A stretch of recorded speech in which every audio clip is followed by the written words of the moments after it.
നമസ്കാരം, എൻ്റെ പേര് രാഹുൽ. അപ്പോൾ ഇന്ന് ഞാനിവിടെ വീഡിയോ ചെയ്യുന്നത് ക്രിസ്റ്റഫർ നോളൻ്റെ ഒഡീസിയെക്കുറിച്ച് പറയാൻ വേണ്ടിയാണ്. ഇത് സിനിമയുടെ റിവ്യൂ ഒന്നുമല്ല. പിന്നെ ഈ സിനിമ ഫസ്റ്റ് ഡേ ബുക്ക് ചെയ്തവർ ഈ വീഡിയോ കാണേണ്ട എന്നാണ് എൻ്റെ പേഴ്സണൽ അഭിപ്രായം. കാരണം ഞാൻ ഈ വീഡിയോ ഒരു 2-3 പ്രാവശ്യം ഷൂട്ട് ചെയ്തു. 2 പ്രാവശ്യം ഷൂട്ട് ചെയ്തപ്പോഴും ഞാൻ അപ്ലോഡ് ചെയ്ത് കഴിഞ്ഞ് അത് പബ്ലിക് ആക്കാൻ നോക്കുമ്പോഴേക്കും എന്തെങ്കിലും അപ്ഡേറ്റ് വരും. അത് കാരണം ഞാനത് ചെയ്യാതിരുന്നു. അപ്പോൾ ഇതായിരിക്കും ഫൈനൽ അപ്ഡേറ്റ്. കാരണം സിനിമ നാളെ ഇറങ്ങുവാണ്. അപ്പോൾ സിനിമയുടെ DCPയെക്കുറിച്ചും അങ്ങനെ പല ഡീറ്റെയിൽസും കഴിഞ്ഞ 3 ദിവസത്തിനിടയ്ക്ക് പുറത്ത് വന്നു. അതുകൊണ്ടാണ് എൻ്റെ പഴയ വീഡിയോസൊന്നും എനിക്ക് ഷെയർ ചെയ്യാൻ പറ്റാഞ്ഞത്. മലയാളത്തിൽ ഈ സിനിമ കാണാൻ പറ്റിയ സ്ഥലങ്ങൾ കേരളത്തിൽ ഏതൊക്കെയാണെന്നൊക്കെ പറയാൻ വേണ്ടി പറഞ്ഞ് എനിക്ക് കുറച്ച് കമൻസും DM വന്നിട്ടുണ്ടായിരുന്നു. അതുകൊണ്ടാണ് ഈ വീഡിയോ ചെയ്യുന്നത്. എനിക്ക് ആദ്യമേ പറയാനുള്ളത്, നിങ്ങൾ ഈ സിനിമ നിങ്ങളുടെ ഏറ്റവും അടുത്തുള്ള ഏറ്റവും വലിയ 4K ലേസർ സ്ക്രീനിൽ പോയി കാണുക എന്നുള്ളതാണ് എനിക്ക് ആദ്യം പറയാനുള്ളത്. അത് കണ്ട് ഭയങ്കര ഇഷ്ടപ്പെട്ടെങ്കിൽ മാത്രം വേറൊരു ഫോർമാറ്റിൽ കാണാനൊക്കെ ആലോചിക്കേണ്ട കാര്യമുള്ളൂ.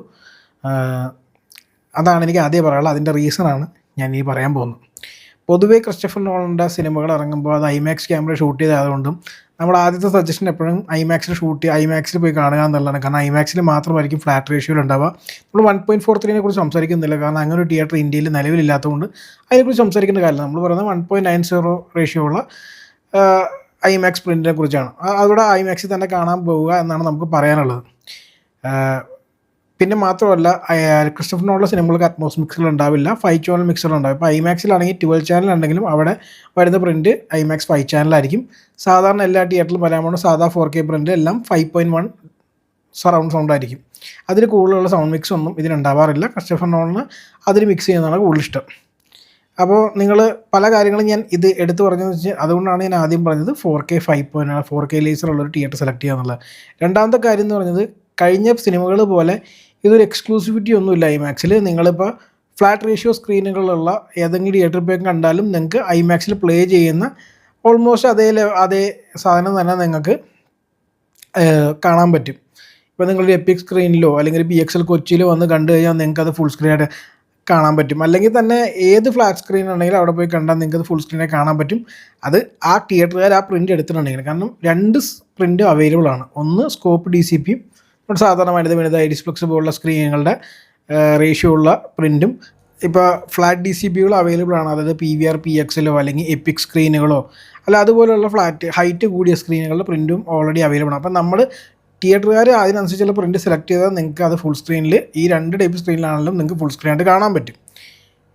ഇത് ഞാൻ എടുത്ത് പറയുന്നതെന്ന് വെച്ചാൽ എൻ്റെ ഇതിന് മുമ്പ് ഞാൻ അപ്ലോഡ് ചെയ്യാൻ പോയ 2 വീഡിയോയിൽ ഞാൻ IMAXിൽ തന്നെ ശ്രമിക്കണം പറ്റുവാണെങ്കിൽ എന്നൊക്കെ ഞാൻ എടുത്തു പറഞ്ഞു. അതുകൊണ്ട് കൊച്ചി ലേസർ IMAXും അല്ലെങ്കിൽ ട്രിവാൻഡ്രം IMAX ആണെങ്കിൽ പോലും കുഴപ്പമില്ല. കാരണം ഞാൻ ഒപ്പൻഹൈമർ ഇവിടെ ബ്രോഡ്വേ സിനിമാസിൽ പോയി കണ്ടപ്പോഴും ഇവിടെ വന്ന് ഈ ട്രിവാൻഡ്രത്ത് വന്ന് കണ്ടപ്പോഴും നല്ല ഡീറ്റെയിൽ ഉണ്ട്. 2K ആണെങ്കിൽ പോലും ട്രിവാൻഡ്രം ഡീറ്റെയിൽ ഉണ്ടായിരുന്നതെന്നൊക്കെ ഞാൻ എൻ്റെ കഴിഞ്ഞ വീഡിയോകളിൽ ഞാൻ പറഞ്ഞിട്ടുണ്ടായിരുന്നു. അത് ഞാൻ അപ്ലോഡ് ഞാൻ അപ്ലോഡ് ചെയ്യാറുന്നത്. ഇതിൻ്റെ മെയിൻ പ്രശ്നം എന്ന് വെച്ച് കഴിഞ്ഞാൽ കഴിഞ്ഞ ഒരാഴ്ച മുമ്പ് ഒരു ലീക്ക് ഉണ്ടായിരുന്നു. ഈ ഒഡീസിയുടെ പ്രിൻ്റ് ആകെ 122 GB ഉള്ളൂ എന്ന് പറഞ്ഞിട്ട് IMAX പ്രിൻ്റ്. നമ്മളതിനെക്കുറിച്ച് ശ്രദ്ധിക്കാതിരുന്നതെന്ന് വെച്ചാൽ ചിലപ്പോൾ അതൊരു ഫേക്ക് ന്യൂസ് ആയിരിക്കാം, ചിലപ്പോൾ ഒരു റോങ് ഇൻഫോ ആയിരിക്കാം എന്ന് കഴിച്ചിട്ടാണ് നമ്മൾ അതിനെക്കുറിച്ച് ഞാനൊന്നും പറയാതിരുന്നത്. പക്ഷേ 2 ദിവസം മുമ്പ് ഓൾമോസ്റ്റ് എല്ലാ തിയേറ്ററിലും ഇതിന് DCP ലഭിച്ചു. അപ്പോൾ അത് വെച്ച് നോക്കുമ്പോൾ 150 GB താഴെ തന്നെയാണ്. അത് ഏകദേശം ഈ 122-145 GB ഉള്ളൂ IMAX DCP എന്നുള്ളത് വളരെ പരിതാപകരമായൊരു കാര്യമാണ്. കാരണം നമ്മൾ ഒരു untouched blue ray 4K file 80 GB മേലെ ഉണ്ടാവും. അങ്ങനെ 80 GB മേലെയുള്ള വീട്ടിൽ കാണുന്നൊരു ഫയൽ 80 GB മേലെ ഉണ്ടാകുമ്പോൾ 65-70 ഫീറ്റുള്ള സ്ക്രീനുകളിൽ കാണാൻ ഉപയോഗിക്കുന്ന പ്രിൻറ്റിന് 122 GB ഉള്ളെന്ന് പറയുമ്പോൾ ഭയങ്കര ലോ ബിറ്റ് റേറ്റ് ആണത്. അപ്പോൾ നിങ്ങൾക്ക് ഇപ്പം ഞാൻ ഒപ്പൻഹൈമർ ബ്രോഡ്വേ കാണാൻ പോയപ്പോൾ ഉണ്ടായ ക്വാളിറ്റി ഞാൻ ആക്ച്വലി സിനിമയ്ക്ക് പ്രതീക്ഷിക്കുന്നില്ല. ഞാൻ പറയുന്നത് ഷാർപ്നെസ്സിൻ്റെ കാര്യമാണ്. ഈ സിനിമ എന്ന് വെച്ച് കഴിഞ്ഞാൽ അങ്ങനെയല്ല. ഈ സിനിമ ഞാൻ അത് എക്സ്പെക്റ്റ് ചെയ്തിരുന്നു എന്നുള്ളതാണ് സത്യം. ഞാൻ ബ്രോഡ്വേയിലാണ് പോയി കാണുന്നത്. ഞാൻ നാളെ FDF ഷോ, അവിടുത്തെ ഫസ്റ്റ് ഷോ ആണ് ഞാൻ അവിടെ പോയി കാണുന്നത്. കാരണം എൻ്റെ പ്ലാനിലും എൻ്റെ ഇതിന് മുമ്പുള്ള എക്സ്പീരിയൻസ് വെച്ചിട്ട് പിന്നെ മാത്രമല്ല എനിക്ക് IMAXിൽ കാണണം എന്ന് പറഞ്ഞാൽ അത് ഭയങ്കര എക്സ്പെക്റ്റേഷൻ സിനിമകളല്ല. ഞാൻ ബ്രോഡ്വേ പോയി കാണാം. കാരണം വലിയ സ്ക്രീനാണെന്നുള്ളതുകൊണ്ടും 12 ചാനൽ സൗണ്ടിലൂടെ അവിടെ പോയി കാണാം. ഞാൻ ഏറ്റവും ആദ്യമായി ബ്രോഡ്വേ കണ്ട IMAX സിനിമ ഒപ്പൻഹൈമറാണ്. അത് ഭയങ്കര വലിയ ഇമ്പ്രഷനാണ് എനിക്ക് ഉണ്ടാക്കിയിട്ടുള്ളത്. അപ്പോൾ ആ ഒരു ലെവൽ ക്വാളിറ്റി ഞാൻ പ്രതീക്ഷിക്കാൻ അങ്ങോട്ട് പോകണ്ടെന്നുള്ളതാണ് ഈ DCPയുടെ സൈസ് കണ്ടപ്പോൾ എനിക്ക് മനസ്സിലായത്. കാരണം നോർമൽ 4K DCPകളെല്ലാം 300 GB ഉണ്ട്. അതായത് യാതൊരു ഹൈ ബിറ്റ് റേറ്റും അല്ലാത്ത നോർമൽ സ്റ്റാൻഡേർഡ് ബിറ്റ് റേറ്റിലുള്ള നമ്മുടെ നോർമൽ എല്ലാ തിയേറ്ററിൽ കിട്ടാൻ പോണ പ്രിൻറ്റുകളെല്ലാം ഐമാക്സ് DCPനേക്കാൾ ഇരട്ടി സൈസ് ഉണ്ടെന്നുള്ളതാണ് സത്യം. നമ്മൾ എന്ത് മാജിക് ചെയ്താലും ഇത്രയും കുറഞ്ഞ സൈസിൽ ഒരു ഹൈ ക്വാളിറ്റി 4K ഫയൽ ഒരാൾക്കും തരാൻ പറ്റില്ല. അങ്ങനൊരു മാജിക് ഇവിടെ നിലവിലില്ല. അങ്ങനെ ഒരു മാജിക്കൽ കംപ്രഷനൊന്നും എവിടെയും നിലവിലില്ല. അപ്പോൾ എന്ത് വന്നാലും ആ ലെവല്. പിന്നെ ഞാൻ ഈ പറയുമ്പോൾ നിങ്ങൾ വിചാരിക്കുന്നു അയ്യോ ഇത് കാണുമ്പോൾ ഭയങ്കര വൃത്തികേടായിരിക്കും, അങ്ങനെയൊന്നും ഉണ്ടല്ലോ. ചിലപ്പോൾ നിങ്ങളിത് നോട്ടീസ് ചെയ്യുക പോലും ഉണ്ടാവില്ലായിരിക്കും. പക്ഷേ നമ്മളൊരു കണ്ടൊരു കാര്യം നിങ്ങളോട് പറയുക എന്നുള്ള മാത്രമാണ് അതുകൊണ്ട് ഉദ്ദേശിച്ചത്. അതുകൊണ്ട് നിങ്ങൾ ഏറ്റവും അടുത്തുള്ള സ്ക്രീനിൽ കാണാൻ ശ്രമിക്കുക എന്നുള്ളത് മാത്രമാണ്. പിന്നെ നിങ്ങൾക്ക് ആ ഐമാക്സ് റേഷ്യോ ഉള്ള DCP കാണുന്നുണ്ടെങ്കിൽ മാത്രം നിങ്ങൾക്ക് എപ്പിക് സ്ക്രീനുകൾ, അതായത് തൃശ്ശൂർ അല്ലെങ്കിൽ നമ്മുടെ കോഴിക്കോടുള്ള പാലക്സ് സിനിമാസുള്ള എപ്പിക് സ്ക്രീനുകൾ, കൊച്ചിയിലുള്ള PVR PXL, അത് കൂടാണ്ട് വേറെയും ഫ്ലാറ്റ് സ്ക്രീനുണ്ട്. പക്ഷേ അതിൽ 4K ആയിരിക്കണം എന്നില്ല, ഞാൻ പറഞ്ഞെന്നുള്ളൂ. പക്ഷേ 4K ലേസർ സ്ക്രീനുകളിൽ പോയി കാണുക. കാരണം ഈ സിനിമയുടെ ട്രെയിലറൊക്കെ അത്യാവശ്യം ഭയങ്കര ബ്രൈറ്റ് ആയിട്ട് തോന്നിയില്ല. അതുകൊണ്ടാണ് നിങ്ങളത് ഒരു 4K ലേസർ കണ്ടു കഴിഞ്ഞാൽ കോൺട്രാസ്റ്റ് റേഷ്യോയും ആ ബ്ലാക്ക് ലെവലും കീപ്പ് ചെയ്യുകയും ചെയ്യും. നിങ്ങൾക്ക് നല്ല ക്വാളിറ്റിയിൽ ഇത് കാണാൻ പറ്റുകയും ചെയ്യും. പിന്നെയുള്ളൊരു പ്രശ്നം സൗണ്ടാണ്.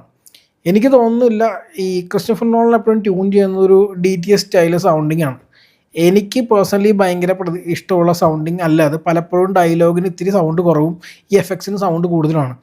ആ ഒരു ഇമ്പാക്റ്റ്, അതായത് ആ ഒരു ബേസ് ഉണ്ട്, അത് ഈ ഐമാക്സിൽ ഫുൾ റേഞ്ച് സ്പീക്കേഴ്സ് ഉപയോഗിക്കുന്നത്. അതുകൊണ്ട് തന്നെ അതിനൊരു പ്രത്യേക ബേസ് ഉണ്ട്. അത് ഏറ്റവും ബെസ്റ്റായിട്ട് യൂട്ടിലൈസ് ചെയ്യുന്ന ഒരാളാണ് ക്രിസ്റ്റഫർ നോളൻ. പക്ഷെ അപ്പോഴും ഞാൻ പറയുകയാണ് പുള്ളിയുടെ സിനിമകൾക്ക് ഡയലോഗ് ക്ലാരിറ്റി കുറവാണ്. അതിൻ്റെ റീസൺ അത് ഇങ്ങനെ ട്യൂൺ ചെയ്യുന്നതുകൊണ്ടാണ് ആ സൗണ്ട്. പക്ഷെ പുള്ളിക്ക് അതാണ് ഇഷ്ടം. അപ്പോൾ നമുക്കൊരിക്കലും ആ ഒരു പഞ്ച് എനിക്ക് ഏതെങ്കിലും നമ്മുടെ നോർമൽ തിയേറ്ററിൽ കിട്ടുമോയെന്ന് എനിക്കറിയില്ല. പക്ഷേ അല്ലാത്ത രീതിയിൽ നിങ്ങൾക്ക് പ്രോപ്പർ സറൗണ്ടൊക്കെ നിങ്ങൾക്ക് എവിടെ ഇരുന്നാലും കിട്ടും എന്നുള്ളതാണ് സത്യം. നല്ല ഹൈലി ട്യൂൺഡ് തിയേറ്ററുകളാണ് പലതും. അതായത് നിങ്ങൾക്കിപ്പോൾ നിങ്ങൾ ട്രിവാൻഡ്രമാണ്, നിങ്ങൾക്ക് ഏരീസ് ഫ്ലക്സ് ഉണ്ടാവും. ഇല്ലെങ്കിൽ കൊല്ലംകാർക്കാണെങ്കിൽ ഒരു രേവതി ഉണ്ടാവും 70 ഫീറ്റുള്ള. അതുപോലെ നിങ്ങളുടെ അടുത്തുള്ള ഏറ്റവും വലിയ സ്ക്രീൻ 4K ലേസറിൽ ഇത് പ്ലേ ചെയ്യണമെങ്കിൽ അവിടെ പോയി കാണുക. നിങ്ങൾക്ക് സിനിമ ഭയങ്കര ഇഷ്ടപ്പെട്ട് സ്റ്റിൽ നിങ്ങൾക്ക് ഐമാക്സ് കാണണം എന്നൊക്കെ നിങ്ങൾക്ക് പിന്നെയും തോന്നുവാണെങ്കിൽ മാത്രം ഐമാക്സ് വന്ന് കാണാം. കൊച്ചിയിൽ ഐമാക്സ് ഒക്കെ 1500-2000 രൂപയൊക്കെ ഇട്ടിരിക്കുന്ന ഒരു സിനിമ അത്രയും രൂപയ്ക്ക് കൊടുത്ത് കാണേണ്ട കാര്യമില്ലെന്ന് ഞാൻ പറയൂ. നിങ്ങൾക്ക് അത്രയ്ക്ക് നിർബന്ധമാണെങ്കിൽ ബ്രോഡ്വേ പോയിട്ട് 500 രൂപയ്ക്ക് പോയി കാണുക. ബ്രോഡ്വേ ആണെങ്കിൽ നമുക്ക് എറണാകുളത്ത് അടുത്തുള്ള ആൾക്കാർക്ക്. അപ്പോൾ നിങ്ങൾ അങ്ങനെ വല്ലതും ചൂസ് ചെയ്ത് കാണുകയെന്നേ ഞാൻ പറയുള്ളൂ. അല്ലാണ്ട് ഇവിടെ ഇത്രയും കാശ് കൊടുത്ത് കാണേണ്ട ഒരു കാര്യം ഉണ്ടെന്ന് എനിക്ക് തോന്നുന്നില്ല. അവരെ കാശ് കുറച്ചാലും എനിക്ക് തോന്നുന്നില്ല ആൾക്കാർ കുറഞ്ഞ് ഞാൻ ഒരു കാശ് കുറച്ച് 800 രൂപയാക്കുന്നു. പേഴ്സണലി എൻ്റെ സജഷൻ എറണാകുളത്തുള്ളവരോട് PXL കൊച്ചി പോയി കാണുക എന്നുള്ളതാണ് എൻ്റെ പേഴ്സണൽ സജഷൻ. അതിൻ്റെ ആവശ്യമേ ഉള്ളൂ ഇപ്പോഴത്തെ ഒരു നിലയിലാണ് തോന്നിയിട്ടുള്ളത്. ഇനി നിങ്ങൾക്ക് വാശിയാണെങ്കിൽ മാത്രം ഐമാക്സിൽ തന്നെ ക്രിസ്റ്റഫർ നോളൻ്റെ പടം കണ്ടാൽ ദഹിക്കുമെന്നുണ്ടെങ്കിൽ അങ്ങനെയൊന്നും ഇല്ല കേട്ടോ. നിങ്ങളൊരു നല്ല സിനിമ എവിടെ കണ്ടാലും നിങ്ങൾക്ക് ഇഷ്ടപ്പെടും. പിന്നെ നമുക്കൊരു എക്സ്ട്രാ ഇമ്പാക്റ്റ് കിട്ടാൻ വേണ്ടിയാണ് നമ്മൾ ഇവിടെയൊക്കെ പോയി കാണുന്നത്. ഇപ്പോൾ ഫ്ലാറ്റ് റേഷ്യോ ഇപ്പോൾ ഐമാക്സ് മാത്രമുള്ളെങ്കിൽ ഐമാക്സ് തന്നെ കണ്ടേ പറ്റുള്ളായിരുന്നു. ഇപ്രാവശ്യം അങ്ങനെ ഒരു പ്രശ്നവും നിങ്ങൾക്ക് ഇല്ല എന്നുള്ളതുകൊണ്ട് നിങ്ങൾ ഇഷ്ടമുള്ള സ്ക്രീൻ സെലക്ട് ചെയ്യുക. പറ്റാവുന്ന നിങ്ങളുടെ അടുത്തുള്ള സ്ക്രീൻ സെലക്ട് ചെയ്ത് കാണുക. ഇനി നിങ്ങൾക്ക് ഭയങ്കര ഇഷ്ടപ്പെട്ടെങ്കിൽ മാത്രം നിങ്ങൾ ട്രാവൽ ചെയ്ത് ഐമാക്സ് കാണാൻ വേണമെങ്കിൽ ബ്രോഡ്വേയിലേക്ക് വന്ന് കാണാം. ഞാനെന്തായാലും നാളെ കണ്ടിട്ട് എൻ്റെ അഭിപ്രായം പറയാം സിനിമയെക്കുറിച്ച്. നാളെ പറയില്ല, മറ്റന്നാളെ പറയുള്ളൂ. എന്തായാലും ഞാൻ എന്തായാലും ബ്രോഡ്വേ സിനിമസിൽ കാണാനാണ്. നിങ്ങളിപ്പോൾ ഫസ്റ്റ് ഡേ ബുക്ക് ചെയ്ത വീഡിയോ കണ്ടിട്ടുണ്ടെങ്കിൽ നിങ്ങൾ എവിടെയാണ് കാണാൻ നോക്കുന്നത്, അല്ലെങ്കിൽ നിങ്ങൾ ഇനി ബുക്ക് ചെയ്തിട്ടില്ലെങ്കിൽ നിങ്ങൾ ഞാൻ ഈ പറഞ്ഞതുകൊണ്ട് നിങ്ങൾ തീരുമാനം മാറ്റി വേറെ വല്ലതും ബുക്ക് ചെയ്യാൻ പ്ലാൻ ഉണ്ടോ? പേഴ്സണലി ഞാൻ വീണ്ടും പറയുകയാണ് 1500 രൂപയും 1000 രൂപ കൊടുത്തൊന്നും ടിക്കറ്റ് എടുക്കരുത്. അതിനൊന്നും വർത്തായിട്ടുള്ള ഒരു തിയേറ്റർ ഇന്ത്യയിലില്ല. അതുകൊണ്ട് തന്നെ പിന്നെ ഇപ്പോഴത്തെ സാഹചര്യത്തിൽ ഒട്ടും ഐമാക്സിൽ ഇത്രയും കാശ് കൊടുത്ത് ഞാനിത് ഇങ്ങനെ പറഞ്ഞതിൻ്റെ റീസൺ, ഞാൻ ഐമാക്സിനെ നല്ലോണം സപ്പോർട്ട് ചെയ്യുന്ന ആളാണ്. പക്ഷെ നമുക്ക് ഇതുപോലത്തെ ഒരു മോശം സൈസുള്ളൊരു പ്രിൻ്റ് തരുമ്പോൾ അതിനെ സപ്പോർട്ട് ചെയ്യുന്നതിന് എനിക്ക് യോജിപ്പില്ല എന്നുള്ള സത്യം. അതുകൊണ്ടും കൂടിയാണ് ഞാൻ വീഡിയോ ഇട്ട്. ഞാൻ അത് ചെയ്യേണ്ടതെന്ന് വിചാരിച്ചാണ്. പക്ഷേ അങ്ങനെ ഒരു പോയിൻ്റ് ഇല്ല. നമ്മൾ എല്ലാവരും ഏറ്റവും ബെസ്റ്റ് ബഡ്ജറ്റിൽ ഏറ്റവും ബെസ്റ്റ് രീതിയിൽ സിനിമ കാണാൻ നോക്കാൻ ആണ് നമ്മൾ എല്ലാവരും ഹെൽപ്പ് ചെയ്യാൻ നോക്കുന്നത്. അങ്ങനെ ഒരു സിറ്റുവേഷനിൽ ഇങ്ങനെ പ്രിൻറ്റ് വരുമ്പോൾ എനിക്കത് സപ്പോർട്ടിംഗ് ആയിട്ട് തോന്നില്ല. പക്ഷേ ഇപ്പോൾ നിങ്ങൾ ആലോചിക്കുക, നിങ്ങളുടെ അടുത്ത് ഇപ്പോൾ ഐമാക്സ് ആണുള്ളതെങ്കിൽ, ഇപ്പോൾ നിങ്ങൾ മുമ്പിലുള്ള ആളാണ്, നിങ്ങൾ മുമ്പേ താമസിക്കുകയാണ് ഇപ്പോൾ, അല്ലെങ്കിൽ നിങ്ങൾ ബാംഗ്ലൂർ താമസിക്കുകയാണ്, നിങ്ങളുടെ അടുത്തുള്ള ഫ്ലാറ്റ് സ്ക്രീൻ ഇപ്പോൾ ഒരു ഐമാക്സ് ആണെങ്കിൽ ഐമാക്സിൽ തന്നെ പോയി കാണുക. ഞാൻ ഉദ്ദേശിച്ചത് നിങ്ങൾ അതിനു വേണ്ടി മാത്രം മെനക്കെട്ട് ട്രാവൽ ചെയ്ത് പോകണ്ട എന്നേ ഞാൻ ഈ വീഡിയോ കൊണ്ട് ഉദ്ദേശിച്ചിട്ടുള്ളൂ. നിങ്ങളുടെ അടുത്തുള്ള ഏറ്റവും ബെസ്റ്റ് സ്ക്രീൻ ഏതാണോ, 4K ലേസർ ആയിരിക്കണം എന്ന് മാത്രമാണ് നിങ്ങൾ മെയിൻലി നോക്കേണ്ടത്. അവിടെ പോയി ഈ സിനിമ കാണുക, അത്രേ ഉള്ളൂ. അപ്പോൾ എന്തായാലും ഇത്ര നല്ല വീഡിയോ കണ്ടത് നന്ദി. നമുക്കിനി അടുത്ത വീഡിയോയിൽ കാണാം. Bye bye.